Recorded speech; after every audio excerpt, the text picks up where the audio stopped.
In this video, I want to talk about what actually goes into charging your electric vehicle. When you buy an EV, it comes with what's called an EVSE cable. This is your charging cable. It's designed to be used at home, and you'll probably find that charging in your garage is the primary spot that you'll be charging your vehicle most of the time.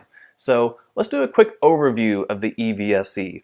On one end, you have the cable that attaches to an outlet in your garage. So let's just say a standard 120 volt outlet. And then on the other end, you're going to have the part of the cable that goes into the charge port of your car. And it has a connector on the front that fits the charge port of your vehicle. And on the Leaf, there's a button inside that you can press to open up your charge port door. There's also a button on the key that does the same thing. But basically, once the door is open, you take the end of the cable that's the 120 volt plug it into your wall outlet. For me, it's right here behind my washing machine. And then you plug the other end directly into the charge port, for me, here on the very front of the Nissan Leaf. So there are 3 LED indicators on my EVSE. The first one lights up green once you've plugged into your 120 volt wall outlet. And once it lights up green, it indicates that the EVSE is ready to begin charging.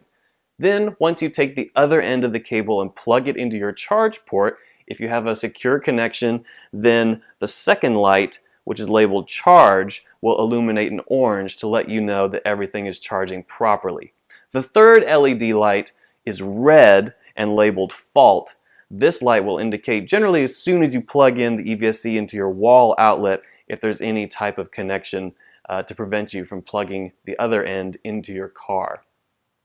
So every electric vehicle comes with its own EVSE, so that as soon as you buy the vehicle, you can immediately start charging the moment you get home.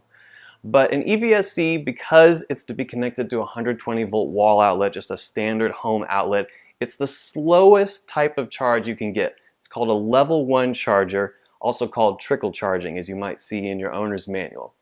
So when you're using a level 1 charger like the EVSE that comes with your car, it can take upwards of 12 hours to get a full charge in your vehicle.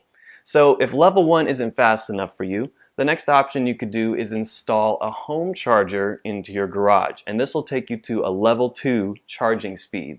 If you get a level 2 charger installed in your home, or if you use a public charger that you see out when you're driving around, those are also level 2 chargers. Those run off of 240 volt currents, and they'll charge your car, if you're doing the math, twice as fast. So you can install a 240 volt level 2 charger in your house if you like. I thought about it, but the options were pretty pricey. The dealer gave me some references, and ultimately I decided to go with an option that I found online. There's a company called EVSE Upgrade, and what they do is you mail them your EVSE and they modify it to run on a 240 volt current if you have that type of plug in your house. Now, I'm fortunate enough to have a 240 volt plug, which I usually plug my dryer into.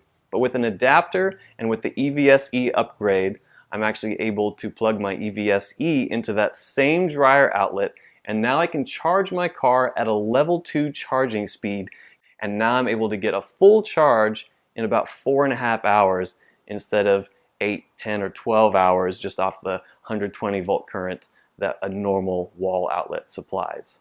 Now that may sound like a long time to charge, and it is, but think of it this way. You generally charge your electric vehicle overnight, just like you might your cell phone or any mobile device. So when you think of it that way, it really isn't that time consuming because your vehicle is charging while you're sleeping. So my routine is I get home the normal time after work, maybe around 6 or so, but I don't plug in until after 10:30, and I'll tell you why. It's because electricity costs just a little bit less in what are called off-peak hours. So the off-peak hours for me are generally between 10:30 at night and 6 in the morning, and that's when I try to charge. So normally my routine is come home from work, pull the car into the garage, and then plug in after 10 or 10:30 when I'm about to go to bed, let the car charge all night, and then I have 50-60% capacity back in the morning when I wake up to leave for work the next day. If I need a full charge for some reason, I've always got that 240 volt option, and that way I can leave in the morning with 100% battery charge. And a quick note while we talk about charging percentages, you're not supposed to charge your car up to 100% all of the time. Lithium-ion batteries don't like holding a full charge for several hours. It just degrades the battery quicker. So a common practice for EV owners is to not let their battery drain below 20% and to try to avoid charging above 80% unless you're about to go somewhere right away, in which case you can leave it charging to 100 and then hit the road right away as soon as it's fully charged.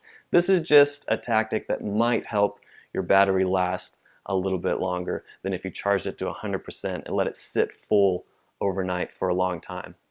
So thank you so much for watching. If you have any questions, please ask me in the comments below. Always looking forward to talking more about electric vehicles.